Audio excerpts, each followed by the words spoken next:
start off by doing the multiplication. The steps to solve would be number one, we're going to multiply our front numbers. Okay? So with a calculator, which is important that you have the calculator. If you don't have a calculator, you're probably going to make some mental errors. Okay? So I'm going to take 9.5 and I'm going to multiply it by 1.4. And again, just punching it on the calculator will give you the work, give you the answer, show you what you need to do. And get you started here. So 13.3, that's what I get when I multiply my front numbers. Now, since I multiplied the front numbers, what I can do is I look at my bases. They're both 10. So that means I can add the exponents. Okay? So I should be taking -2 plus -3. And again, I'm not trying to do this in my head. I'm using the calculator. I get -5. So 13.3 times 10 to the -5th power. Now, this is not an acceptable answer. We have rules for scientific notation. Our rules are as follows. The first number has to be between 1 and 10. Well, right away we see that this answer does not work because 13.3 is larger than 10. All right? Good thing is this, we do have a decimal in here, so we can take the decimal and we can move it as many places as we need to until we get that front number to fall between 1 and 10. So 13.3, I would only have to move it over one spot. Okay, so I end up with 1.33, and that now fits this rule. 1.33 is between 1 and 10. Now, to get to that point, I had to make this 13.3 smaller by moving the decimal one spot to the left. Since I made this number smaller, I'm going to make my exponent bigger. That's the rule that you have to memorize. I made this number smaller by 1. I have to make the exponent bigger by 1. If I make a number smaller, I make the exponent bigger. If I make a number bigger, I make the exponent smaller. Okay? So that's kind of how that works. It's always times 10 for scientific notation. And there should be an exponent. Now, how to determine the exponent? Very simple. I'm just going to add my exponents. The reason why I'm adding is because I multiplied my front numbers. Down here, you'll subtract your exponents because you are dividing your front numbers. Okay, so -5 plus 1 puts you at -4. That should be your final answer for number 15. Okay, this is kind of a cross-reference here. Very, very specific rules for this. Kind of like the giver. Very specific rules in that weird community. You have to follow these rules, you know what I'm saying? Or otherwise you're going to be getting the wrong answers. Okay? So number 16, maybe we got it now. We're going to take the front two numbers and multiply them.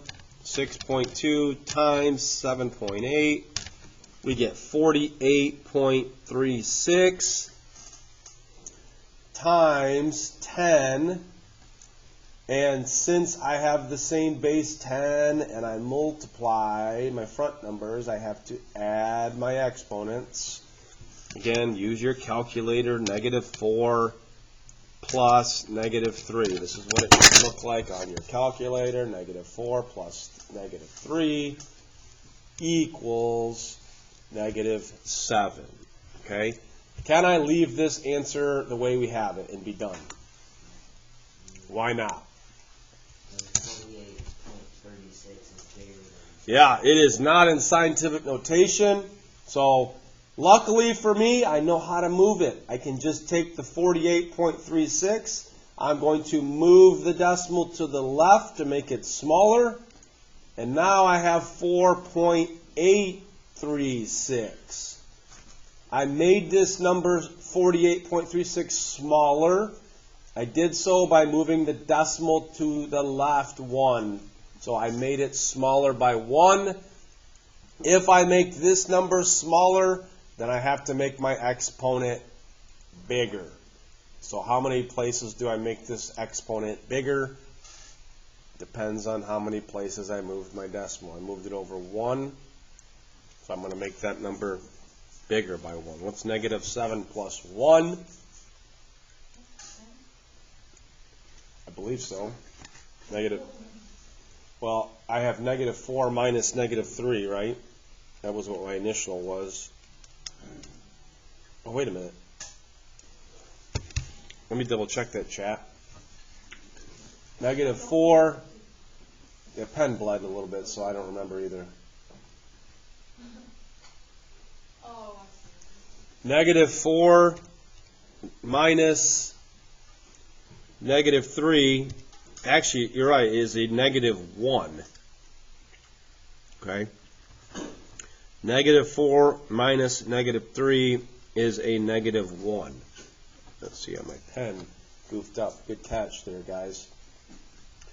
All right. Remember, we made this number smaller by 1, so we're going to make this number bigger by 1. Okay? So I end up with to the 0 power. Because negative 1 plus 1 is 0. All right. Let's go to 17. On 17 and 18, we have division. They have the division sign there that you should be familiar with. 19 and 20 are also division because of this. This sign means divide. All right, so step 1, kind of like up here. Our step 1 was first we multiplied. The only difference now, since we're not multiplying anymore, we are dividing. We're going to take 3 and divide it by 4. 3 divided by 4 equals 0.75 times 10. Since I divided my numbers, I'm going to subtract my exponents, okay? Remember, when we divide things, we subtract them as well. Divide makes things smaller. So we're going to take 7 minus 5, which gives us 2. Now, does this number work as an answer? No. It does not. 0.75 does not fall between 1 and 10. The first number is 0, so of course it's not going to be between 1 and 10. So we have to move the decimal to make it bigger. We would do so by moving it over 1 spot. We made this number bigger, didn't we? So if we made this number, which was 0.75, we made it bigger by 1. We have to make the exponent smaller by 1. So 2 minus 1 would give me that.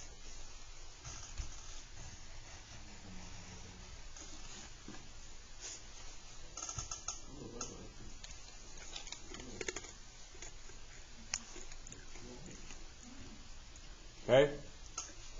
Last one I'm going to show today, and then you can ask me specific questions. We're dividing. 5.2 divided by 8.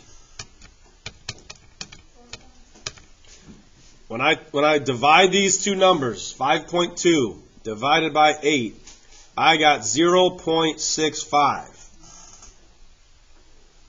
Okay? Both these have base 10, so I'm going to take negative 4 minus negative 7 on my calculator. And again, I am always subtracting on these division ones. So watch your double signs. Negative 4 minus negative 7. When I did that, negative 4 minus negative 7, I get 3.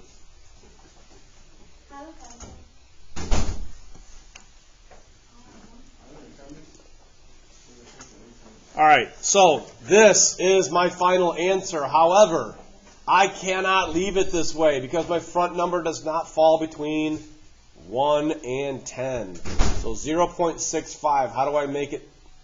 What do I do here? I can move the decimal. Which direction? Go ahead. I'll move it over right. Now I have 6.5. So I made this number 0.65 was smaller. I made it bigger by 1. So if I make that number bigger, I have to make the exponent smaller. Okay, moved it 1 spot.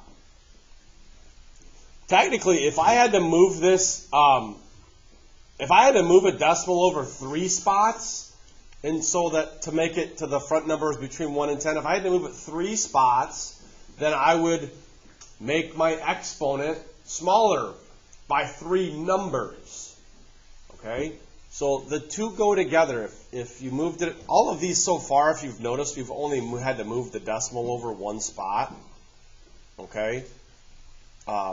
You might get some numbers where you have to move it over like multiple spots. So that means you just have to make this number, the exponent, either multiple numbers smaller or multiple numbers bigger. Okay? What does the word product mean? It means multiply.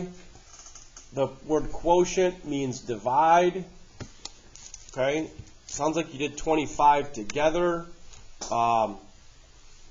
This one down here, you're going to be timesing because it's approximately how many times greater is the mass of Jupiter compared to Earth.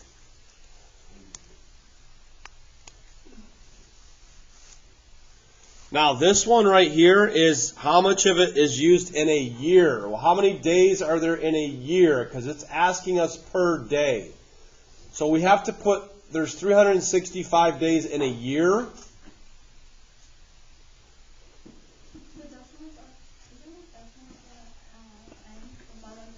It is. So this is not in scientific notation, 365 times 10 to the first. So what we need to do, and again, you could do that right now, or you can wait and do it at the end. All right. So we've made this number bigger or smaller by 2.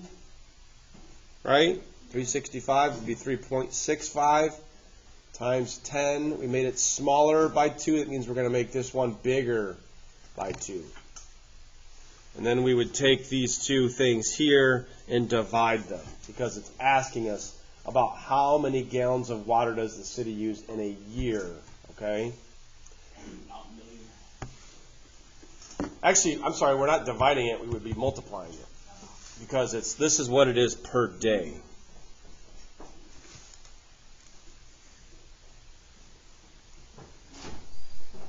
There's 365 days in a year. Okay. All right, and then you did this one together. All right, that's the end of that lesson. I'll take particular questions here.